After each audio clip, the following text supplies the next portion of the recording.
This is The Discourse with Dr. Ken.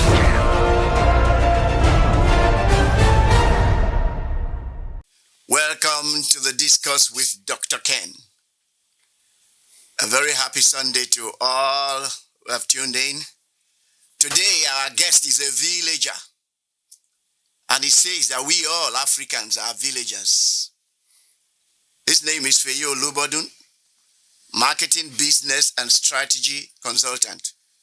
Olubodun is the author of The Villager, How Africans Consume Brands. He is a leading authority on understanding the African marketplace. Feyi is a graduate of psychology from Obafemi Awolowo University, OAU Ife, and holds an executive MBA from the Fuqua Business School, Duke University, USA. Feyi is the founder and managing partner of Open Square Africa, a strategy and marketing consulting firm with a mission to interpret Africa for businesses with an Africa focus. He is an inspiring speaker, presenter, and facilitator, a specialist on what motivates people to make purchase decisions and use or consume brands. My name is Solomon Ikioda, sitting in for Dr. Ken, who is in the UK. Dr. Ken, what's cooking? Because the news everywhere is about some subject called rice in your favorite club. So what's cooking? Is the rice of the Declan variety? Talk to us. Yes, I'm in the village called London now. Okay. And the last 2 days has been buzzing. I think that club you mentioned have just shaken the table vigorously. So the news is all over the place. Other adjoining clubs are in hiding at the moment. Oh, wow. I know you're researching out there for the big topic of the business of sport. So the classic audience and business should get ready for a blockbuster. We can't wait. It's interesting. Yes. Incidentally, yesterday I was at the Wimbledon. I watched the female singles final. Oh, wow. What an intriguing game. And then just in a couple of hours, you were getting ready for the men's final, Djokovic and Alcaraz. Fantastic tournament so far. Talking about the big business of sports, I've gone. I met a couple of top people in the sports business during the course of the last 2 days, and the transfers they've talked about it. They've put it in perspective. They've put some kind of prognosis, but which is incomplete. That is why I promised listeners that in about 6 weeks' time, or there about 4 weeks' time, we'll bring back 2.0 of the sports business. But all the facts are here. But for today, I'm happy to discuss the villager with Olubodun. Feyi, how are you doing today? Doing very fine, Dr. Ken. So good to see you again. So good to chat to you one more time. Fantastic. Over to you, Feyisola. Okay, good. For questions to Feyi, for contributions or comments, please send your message to WhatsApp 090-217-2973. For questions, contributions, and comments, please send your message to 090-217-2973. So let's dig in. So you're welcome back to the Discourse with Dr. Ken. Feyi, I see you attended the prestigious Duke University Fuqua School of Business for your MBA. So despite such international credentials as yours, are you a villager? Because the thesis of your book says that every African, no matter how much educated, is a villager. Tell us. Thank you, Feyisola. Well, I'm a villager to the core, I always say. In particular, because as you rightly observed, I did an executive MBA, so I was much older in age. So I'm very African. I'm a villager. In the true sense of the word. As I say in the book, I'm one of the villagers, really. So interesting. One theme that stands out powerfully in your thought is how the globally received theory of Maslow's hierarchy of needs is not sufficient to be used in assessing how Africans use or consume brands. You then introduce the thinking that you term the power of the enemy as a marketing construct that businesses can learn from. What is this thinking about the power of the enemy? Well, thank you for that.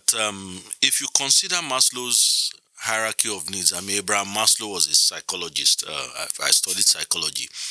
As an American psychologist who, as far as we know, hardly visited continents like Africa or studied continents like Africa. Most of the psychological constructs that we use to define ourselves actually originate from the West, mostly from the US or the UK. And so the question then is, those of us that are Africans, how do we articulate our own psychology? Hence the villager. However, in Maslow's need, it says that the peak of human achievement or human motivation is the need for self-actualization. It places the self at the center of it. Now, that is true in a culture that is individualistic. But African and Asian cultures are not individualistic cultures. So the theory falls apart in that kind of culture, where what you become, your motivation is not about you becoming all you can be at the expense of the community, which is what the individualistic Western theory purports. It's really about fulfilling the role that you are best suited to fulfill within the context of the community.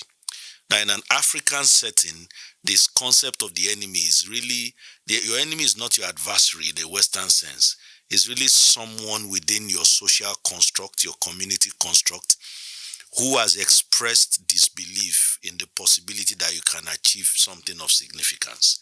And so the African is motivated by the desire to achieve something of significance and prove that particular person wrong. So you don't want the enemy to go. That's why we say, let my enemies live long so they can see what I become in the future. You see, so that's where that is coming from. Oh, interesting. Interesting. Dr. Ken, please chip in from over there where you are in the UK currently. You'll agree with me that a business in the West or one with global footprints will be interested in the discourse on the African market. What's your question to Feyi? Before I go into the market, Feyi mentioned something very, very, very, very interesting. But having said that, every successful African has this tendency to distance himself from the word villager. In fact, it is seen to be negative or derogatory when somebody says you are behaving like a villager. Thank you. Whether you are head of state, whether you are a president, whether you're a senator, whether you're a CEO, a successful lawyer, economist in Africa, you distance yourself, either by body language or by speak, from the word village. Yeah. So how do we tie this together? Should we be proud to say we are villagers? Because here in the UK, when you see a British man, and I've traveled far and wide the UK, I've gone to this Western world you mentioned too. They are happy to relate with their immediate environment. Yeah. Why do we have this contradiction with Africans? Thank you for that, sir. But my observation, I've observed the same thing, and the best answer I have for that is that I think that maybe I don't have any data to support this. I think that maybe there's some. On one hand, you have Africans being very aspirational, so we want to associate with what we perceive to be the best in anything that we're involved in. On the flip side is, because we've over time lost pride in our own culture and who we are, I often say that Nigerians in particular suffer from national low self-esteem. Because of that, we distance ourselves from who we really are, even though we behave like that. You don't see that with the Indians and you don't see that with the Chinese. Anywhere they go in the world, they are proud to be Chinese, they are proud to be Indians. They even speak their language, even when they can speak English language very well. So I think is that paradox of, on one hand, the aspiration to be associated with what is the best in any field. On the other hand, the sense of esteem that over time has declined when we think of our culture and who we are as a people. That's my best answer to that observation, sir. So this low national self-esteem you've just mentioned, has it got anything to do with the flimsy Nigerian brand? Because I use the word flimsy in the sense that I am not sure that this Nigerian brand has been well defined. Otherwise, how come we don't relate with it positively? Is there anything like the Nigerian brand? Oh yes, there's always everything has a brand. You are you are the authority on these matters, and so everything has a brand. There's a Nigerian brand. It's not the brand we want. It's a brand that needs to be completely rebuilt and refurbished.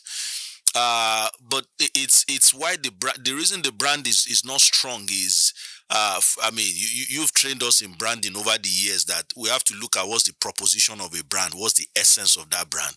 It's that the real essence of the Nigerian brand is not being projected intentionally. Nigerians we have one of the most educated workforces in the world. We have one of the most intelligent human beings on the planet. We are the most entrepreneurial Africans anywhere in the world. If you enter into a foreign country where there's no visa and somebody has a business there, that person is most likely a Nigerian.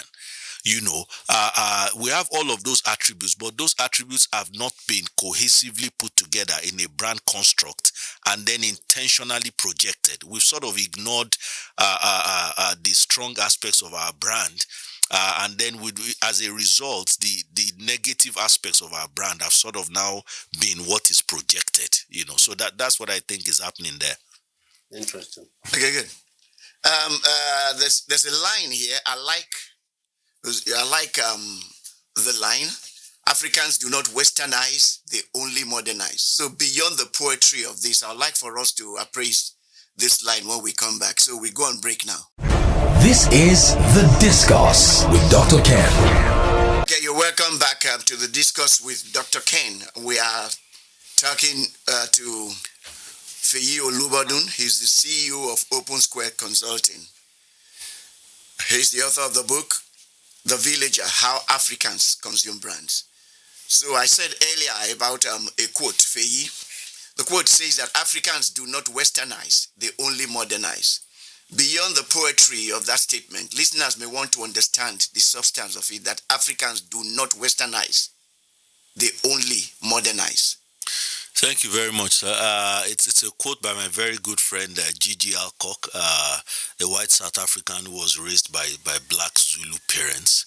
And he says that Africans are not, they are modernizing, not westernizing. And the meaning of that really, if you see it across the continent, is that if you look at how we have adapted Western fashion, Western trends, Western technology, we've not adopted them hook, line, and sinker. What we've done is that we have blended them and situated them within the nuances and the framework of our own culture. I always use the lovely example of my wonderful friend Tunde Wolabi of Ethnic Africa. What is done with sneakers using the Ashoke fabric to make sneakers. Now, the concept of sneakers is a Western concept. It's not an African concept, but he has used an African royal fabric to sort of blend that in there, and you see it even in our music, right? How we've blended our own traditional beats with foreign music and created our own unique kind of music that the world has never heard before. You've seen it in our arts, for instance, what the Laolus of this world are doing with the Ori and all of that. So yes, we are coming into the modern world. We are doing contemporary things, but we've retained our Africanness in the midst of all of that. Also, this may be a matter of resonance, because as you say this, I remember something. I think it's a line from the song by, is it nice? Street credibility. Check my facts, will lie. Yeah, not be lie. Yeah. So you see, it's about 4 or so languages in there. Yeah. Okay, talking brands, how can businesses in this country, on the Africa continent, okay, as a whole, perform better by understanding this need? Yeah. So I mean, where Africa is the next frontier. There's no doubt about it. Growth is slowing down in the East, in Asia, in India, and the likes. The Asians have quickly picked it up and they're now on the continent. They are playing very strongly here. 10 years ago, the top brands that you see playing across any market would be typically Western brands. But now, if you look at most of the key product categories on the continent, the top brands are Asian brands because they are here. But if you look at that closely, you see African brands on the heels of the Asian brands. And so, if, for instance, you were either an African player in this market, in other words, your operation is African by origin, or you are a multinational company playing here, you have to have an Africa strategy. You have to think about the nuances of Africa beneath the skin, beneath the surface. Yes, you pay attention to all of the macroeconomics and all the regulatory frameworks and, intercountry framework, trade issues, all of those things.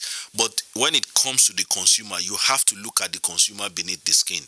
You must know their hidden motivations, what makes them buy, what will make them buy your product, and then you have to build and play to that. Especially if you are a multinational brand, you have to find a way to localize how your brand engages consumers with their deeper motivations. Oh, that's what you mean by interpreting Africa. Yes. Okay. You have to see what, if you look at Africa on the surface, especially with a Western lens, you would think the country is backward. But not everything about the country is backward. Look at the Igbo apprenticeship system. That's not backward. That's been around for centuries. It's one of the most advanced generational transfer systems. That's a subject that Dr. Ken dealt with last week. In the world. It's one of the most advanced. Now, if you look at African businesses struggling with generational transfer of leadership, the problem is that they are trying to do it a Western way. If they did it the African way, it will succeed, because Africans have been doing this forever. What's the Western way and what's the the Western way will come with things like Western way will come with things like, you look at performance KPI, you look at capabilities, you look at talent, you use HR policies and all of that. Those things are good. Contract. Yes, those things are good. Formal contracts and so on. And stuff like that. But the African system really has to do with fathering. You father a person into the role that you currently occupy so that they can play it to the way that you play it. And fathering is informal, is relational, is very nuanced. There are no documents for it. It's customized to the two individuals that are involved. And we've done this forever. Kings have fathered princes to take over from them forever. Before the white man came the first time, the Igbos have done their apprenticeship system forever. We need to adopt those things into our businesses, into our organizations, so that we can be successful in those areas. What exactly is the difference between customer and consumer? Because in one sentence you hear customer, you hear consumer, and then what is consumer consulting? For the benefit of our listeners. Yes, thank you very much. So your customer is typically would be your trade people. Those are the people that help to open up the market for you. They deliver on your route to market. They are the ones that get your product to the end users. Your consumers are the people that actually use your products. They are the ones that buy whatever you are selling, and they will come back again and again. The incentives of the two, they are very different. The consumers are motivated by the brand experience. The customer is motivated by trade incentives and profits. They are two different animals. And so when we talk about consumer consulting, what we're talking about is helping businesses to understand what are the hidden nuances and the hidden drivers that motivate consumption of your product. What would make people consume your product over another person's product, and all of that on a deeper level beyond everything else you've put into your brand or your product. I always tell clients that a product is what you sell. A brand is why your consumers buy it. And that you need to focus more on the why than the what you are selling, if you are going to remain in business for a long time. So these brands are built around the pain points of consumers, because that's what comes up through the study of hindsight and foresight. Yes, exactly that, sir. Oh, fantastic. So, but again, for the benefit of listeners, we hear things like culture is strategy for breakfast. What exactly do they mean when they say that? That ancient saying is a truism. It's a truism. I'll answer that with a story. I was on a panel once, and a fellow panelist was complaining about how he presented an excellent proposal, in a federal government parastatal, and his proposal was the best by far, by all parameters, and he was surprised that they picked somebody else over him, and he was pretty frustrated about it. So I told him, I said, how did you go about your presentation? So typical classic Western presentation, and all of that. So I said, well, you missed one thing. You see, that minister that is making the decision has a group of informal advisors. They are the ones that will tell him which one to pick. Did you map them and did you have dinner with any one of them? He said, no. I said, that's where you lost the pitch. That in Africa, you win the pitch before the pitch. You don't win it during the pitch. That's how we operate. And that's really, now, the strategy of putting together an excellent pitch, is it correct? Yes, it is.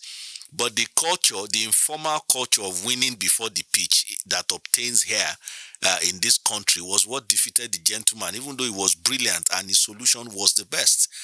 But the prevalent culture within that parastatal, which is true, I guess, in most organizations in Africa, was what defeated him in the process. So the culture did that strategy for breakfast, if you ask me.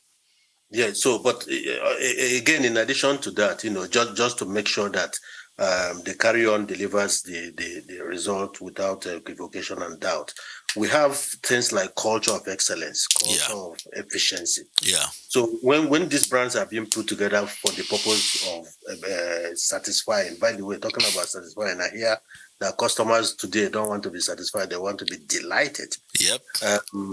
So how do we, just for the benefit of listeners, especially small-time listeners, small-time businessmen, not listeners, why do we say culture of efficiency, culture of productivity, culture of this, is this a culture? Is it a way of life? I think it is. I think businesses that have won and succeeded over the years, over the decades, even in Nigeria, they've always had that culture, and I think we also have it ingrained somewhere in our own national culture, sayings like, you must set forth at dawn, and all of that, sayings like the morning tells the day. Those are things that imply that you have to get things done on time. You have to be timely with things. There are a lot of sayings and attitudes in our culture that has to do with you have to be excellent at everything that you do. And the reason for that is as things have progressed, we are getting to a point now where excellence is no longer when you are excellent at anything, it's like a hygiene factor now. To your point about consumers, they don't just want to be satisfied, they want to be delighted. Satisfaction is the barest minimum now. Is there an extra mile factor? Is there an X factor in this thing that you are bringing? So you can't even succeed in a country like Nigeria, for instance, anywhere else in Africa for that matter, without being excellent, without being extremely productive. It's literally impossible. Fantastic. I know that in the line of production, whether it is business or service, we go from product to service delivery, agility, then of course all that turns into return on investment. Where is the place of agility in the African culture, especially the Nigerian context? Agility. I'm reminded of the proverb that when the hunter learns to shoot without missing, the bird learns to fly without the bird. we are in an incredibly dynamic economy on this continent. Look at how the fintech guys have come from nowhere and just taking over. When I joined Insight in those days, the big spenders were the breweries, and then the big spenders became the telcos, and now the big spenders are the fintechs. And it's changing like that. And if you're a service provider in the marketing space, if you don't learn how to adapt your offerings to all of those things, it's going to be a problem. If you have processes that are slow, especially we're in a post-digital era now. We are no longer in the digital era. Digital is now so basic. The day I saw an elderly couple in their 80s doing TikTok videos and having their own TikTok channels, I knew that we have passed the digital age. We are in a post-digital era now. In the digital era, for instance, 24 hours is the equivalent of 2 weeks. In the pre-digital era, in the analog era, you can't put stuff out and not be ready to respond and engage and commune with people and converse with people. So building agility into everything you do, the ability to respond quickly to market feedback is really, really central to survival. This is The Discourse with Dr. Ken. Let me take a question from here. You've talked about nuances. I tend to think that we're actually talking about design here. Let me say why I say this. If you have to take consideration for nuances in designing product services, that's perfectly right, because it's relevance to context that gives resonance. If a product or a service is not relevant to the context in which the consumer is, whether that context of time or place and all of that, it will not resonate with him or her. So in this context now, is there really the concept of the global brand really? Can a brand really be global in the sense that people use global? The short answer to that is really there isn't a global brand at all. What we have are international brands, and I'll quickly differentiate. Thank you. The concept of a global brand presumes that a particular brand is present in multiple countries and that consumers across those multiple countries consume it based on the same motivations. Perfect. That construct has not been statistically proven, because if brands that are present in multiple countries, actually the consumers in those countries consume them for different reasons. Yes. They consume them for different motivations, because consumers consume brands within their own frame of reference. They don't consume it within the brand's frame of reference. Yeah. However, there are international brands that have been able to build significant market share, market presence in multiple countries, right? Those are the brands that are often referred to as global brands. But from a technical point of view, there is really no such thing as a global brand, especially a product brand. However, there are brands that are global. Oftentimes, they are person brands. They are individuals that are across different nations of the world. People know them, they are aware of them, they like them for the same reason. Before the show started, we were listening to beautiful music. Tina Turner, What's Love Got to Do with It? Everybody across the world knows Tina Turner and likes her for the same reason. So Tina Turner is a global brand. Jay-Z, Beyonce, those are global brands. People like them for the same reason across different countries in the world. The reason you can find person brands that are global brands is because when a person talks to another person, it is easier to get more personal. Okay. You understand? They speak to the hidden drivers of human nature, which they feel. When a product is talking to a person, the product often starts by being impersonal and being self-centered or product-centered, if you like, and talks about what the product is about and all those other things and all of that, which may not be so relevant from country to country, to vary from country to country. So adaptation and localization, all of those things begin to come in. Okay. And then you have to adapt to different cultures. So the brand then essentially is no longer a global brand in the pure definition of that concept. Okay, let's quickly take a message here. Good day to you and your guest. This is Yinka Johnson from Lagos, Mainland. Please profile the best ways to get Africans. Very many currently have colonial mentality. Please profile the best way to get Africans, because many currently have colonial mentality, to become proud of our values, cultures, etc., so that they can consistently promote the positives in all of those, and they themselves can change inherently to Pan-Africanism. I see politics and business mixed here. I think it's not so much, the thing that is common to politics and business is leadership. And that's the answer to the gentleman's question. It is our leaders' responsibility. Leaders give people a sense of identity. That's the job of leadership. Before he went on before he went on to start the Second World War, Hitler, if he had died in 1939, would have been rated the greatest leader of the 20th century. Because when he came, the Germans had low self-esteem, incredible low self-esteem. The Germans pre-Hitler and the Germans today are very, very, very different. But he came and gave them national self-esteem. He built the thing, he raised it up, made sure that every German had a job. brought employment to 100%, projected the power of German engineering and all of that, their mechanical capability and production capability. And that has remained with the Germans till today. Their efficiency and stuff like that has remained with them.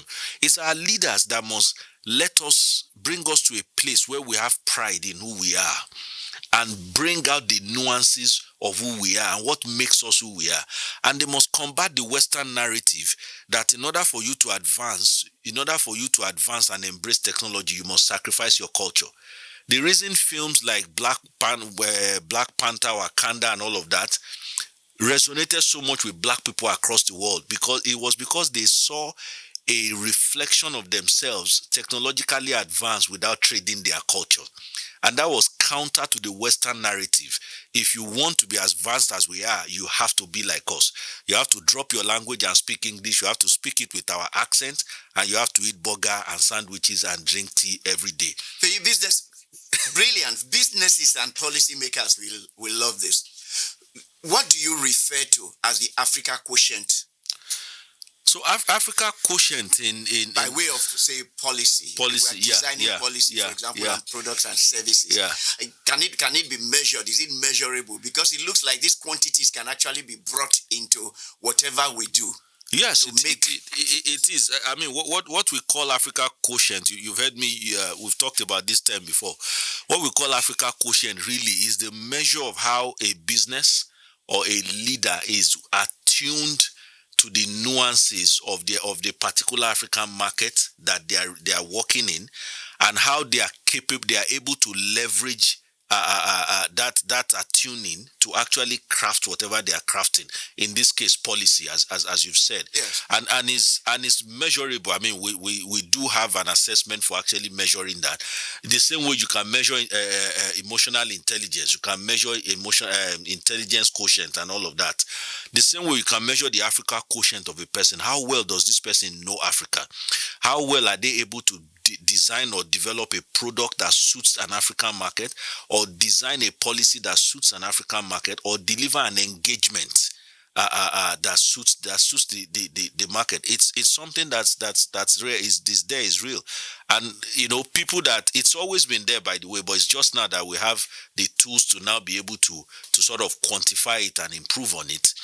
But the more leaders that are crafting policies that are shaping culture, the more they are tuned to the nuances of the cultures of the environment they are in. The CEOs and marketing directors, it sounds to me, should be. Yeah, the better they are able to deliver and win in those markets.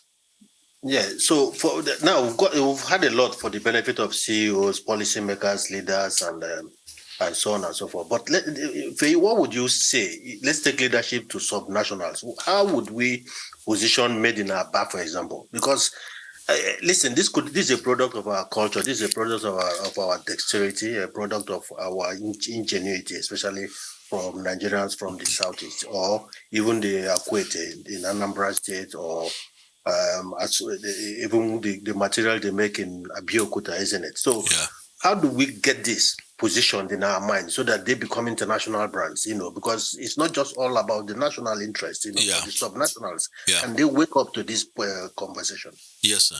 I mean, Made in Aba is just fantastic. To me, that's like little China. I actually wear shoes from Aba, by the way, and every time people see me wear them, they ask where I got them. When I say Aba, they are always surprised, and I look at it and I'm like, why aren't we taking this place, this ecosystem, and putting brands on it? I think one of the things that needs to change is, while the Made in Aba ecosystem is sometimes being used to sort of replicate or promote foreign brands, we need to begin to put local brands on them and promote the creativity. And by the way, while they are creative, the quality of the products are exceptionally good as well. This is The Discourse with Dr. Ken. they brought it then and made them centralized shared services for the providers of those. I think they called the place the village, and you could get there and see they could make all kinds of things. But they knew that these people were largely craftsmen. They were semi-educated, and so on and so forth. So the government, instead of coming and condemning the place or abandoning the place or just ignoring it, came and partnered with them and said, you need some organizational capabilities like business development, accounting, finance, HR processes, procurement, all of those things. And they just brought those to the people and centralized the thing. And it gave them facilities, built the place. It looked very attractive. If you were a tourist and you went to New Delhi, you must visit such a place. And that for me is an example of how leadership elevates what is inherent in its people. You see, and I think that kind of thing needs to be done with Made in Aba. It should be elevated beyond the level that it is. I do know that over the years, different people have tried to sort of do this work, but we're in a world now where the West is looking for another production hub apart from the likes of China. And Aba can be that for an Africa, for instance, for Nigeria, for instance. But the government has got to provide the kind of leadership. By this, I don't mean federal government, I mean the state government. I've got to provide the kind of leadership that elevates and amplifies the offering within the ecosystem called Aba. And I guess they have to be deliberate about this. They have to be. It's not going to happen organically. It has to be done. There has to be a clear vision of where that place could be 5 years from now, and then work is done to move it there. That's right. The creative energies of especially the young people in this country are bursting and wanting to find expression. So yeah. I think it's a good place to announce the next episode. Next week we are going to be on the Discourse with Dr. Ken. We will have a very interesting topic. The subject is this thing called hustle, how young Nigerians see life. We are going to have the opportunity to have a young man and a young woman come talk to us about this thing called hustle. Hustle used to be a negative word earlier on, but now we hear things like God bless my hustle, and then it has a lot of connotations and all of that. I think it's part of what you're talking about, harnessing the creative energies of the populace. Yeah. Okay, for positive benefits to each and every person. Yeah, you have to use what you have to get what you want. Yeah, just makes sense. Yeah. Thank you, Dr. Ken. Fantastic. I still take Feyi back to this culture thing and how we relate to perceptions. So when people say, Feyi, in terms of being villager, in terms of being culture, when subjects around culture, when people say you are what you drink or what you eat, what exactly are they talking about? Well, I thank you for that question, sir. I think what they're trying to say really, or what is implied is the things that you take in, that you imbibe. Obviously, it's not food only, but all of the values around you, the behavioral nuances, the things that are affirmed, the things that are sanctioned. The longer you take that in, the more you become those things, really. And it also speaks to acculturation. If you take, studies have shown that if you take a person that is below the age of 35 and they go and live in another country for about 10 years, they become completely acculturated to that other country. And we've seen this in returnees who come back to Nigeria. They leave Nigeria at secondary school. They go for university, do masters, work for a few years, come back in their 30s, and they think Nigeria is a useless country. But before they left, they thought it was a great country. I didn't think so. I'm in that category, but I never thought so. You are a rare element, sir, if I may say that respectfully. So that is sort of there. So that's where sort of culture begins to come in. That what's the culture that surrounds a people? What do we elevate? What do we sanction? How does that condition a people? And it also speaks to esteem and pride as well. How do we make people proud of a culture that they are in, as opposed to making them feel inferior, if I may use that word? So yesterday I defied the rains. On my way to Wimbledon, I made a stop over at the Emirates Stadium, and for just like we started the program, for the benefit of all listeners, that is the place that is happening at the moment because of what exactly they did in the marketplace. So I ran into a very popular and respected journalist called John Cross. He writes for the Daily Mirror. And I was asking him, because I knew we were going to discuss Nigeria today, I knew we were going to discuss culture. And I asked him, listen, John Cross, do I look like a villager? He said, no. I said, what do I look like? He said, listen, you reminded me from your steps. I didn't know he was observing. He said, from your steps. I was looking at JJ, there's some kind of swivel. And then he reminded me of when JJ played in Bolton. And then he spoke about canoe. And then he said, listen, Arsenal may have broken the record in the British transfer window, £105 million. But there's a certain footballer in Nigeria called Victor Osimhen that he thinks the footballer now will command £150 million. So you can see the Nigerian brands expressing themselves in different ways. How come we have not been able to organize ourselves in such a way that this become our real ambassadors and not these negative things that are flung here and there around Nigeria and the Nigerian brand? Again, it comes to leadership and intentionality. As I always say that, just to touch on the village thing and relate it to this, what I say there is that the concept of the villager is not a geographical location really. It's just a mindset, and an aspect of that mindset is the desire to always be the best at anything. That competitiveness, which is what whatever the Victor guy is doing. For that reporter to say he's likely to command that kind of rise, that's the village spirit coming out. To say that the way when I was growing up, my dad would always say, if there's anybody that took first in the class, he would say, does the person have two heads? Once I say no, then he will ask me a follow-up question. How many years do you have? If I say one, that's the end of the discussion.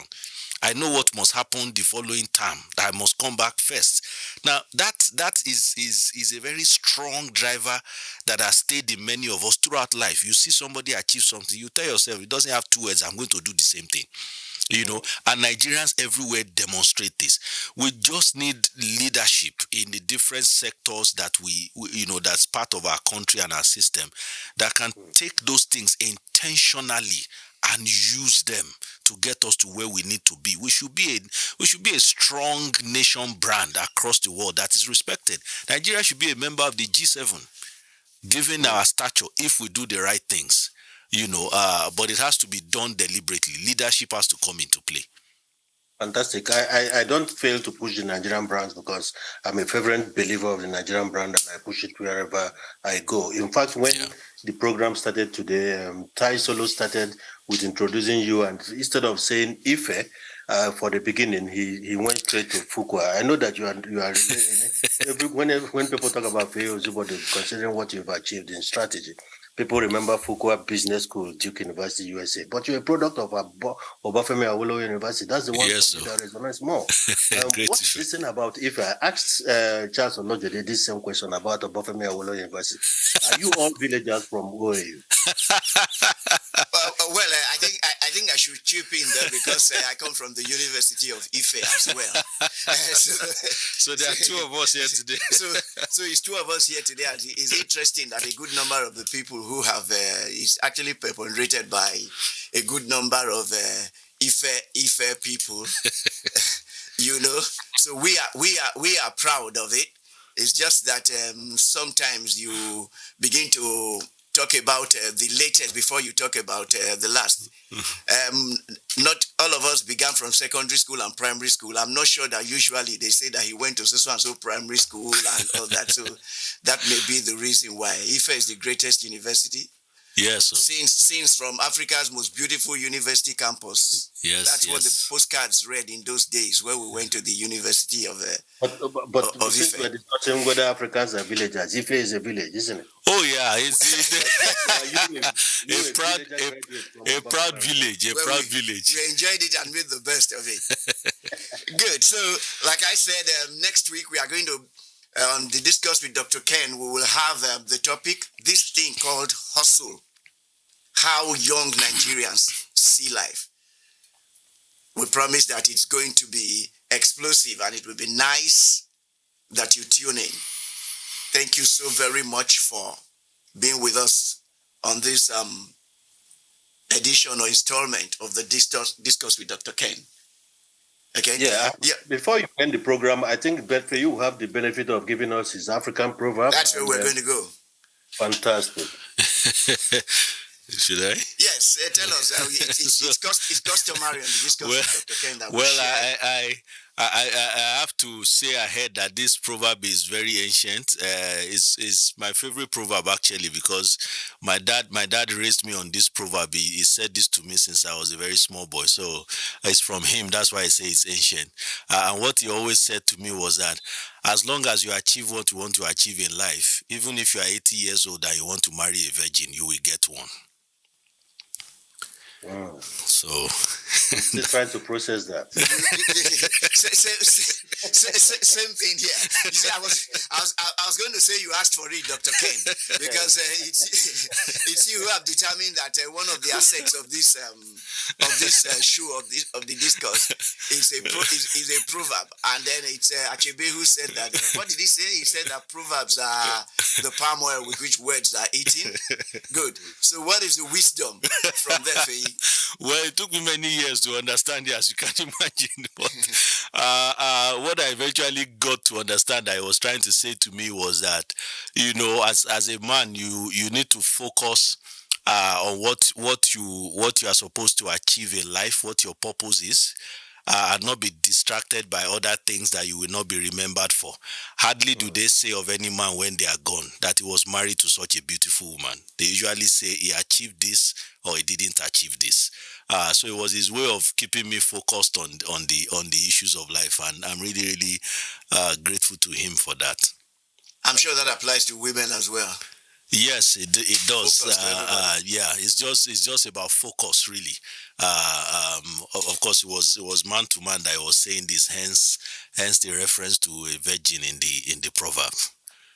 Fantastic, interesting, good. And then, what's your favorite song? We usually end with a song. What's your favorite song? Yeah, that you would like to share. Well, today is a Sunday, so I think something from an old song by Nathaniel Bassey will be good. The Olubodun anthem will be just a nice way to end it. Yes, okay. The producer is going to take us to that song, but let's repeat that next week on the Discourse with Dr. Ken. We will have the topic, this thing called hustle. We are going to have a young man and a young woman come tell us, Nigerians, on how Nigerians see life. You can see that what this whole show is about is to have people have understanding. And so businesses, policy makers can get understanding from subjects like this. So we hope to see you next Sunday. Thank you for being with us. And that's it on The Discourse with Dr. Ken.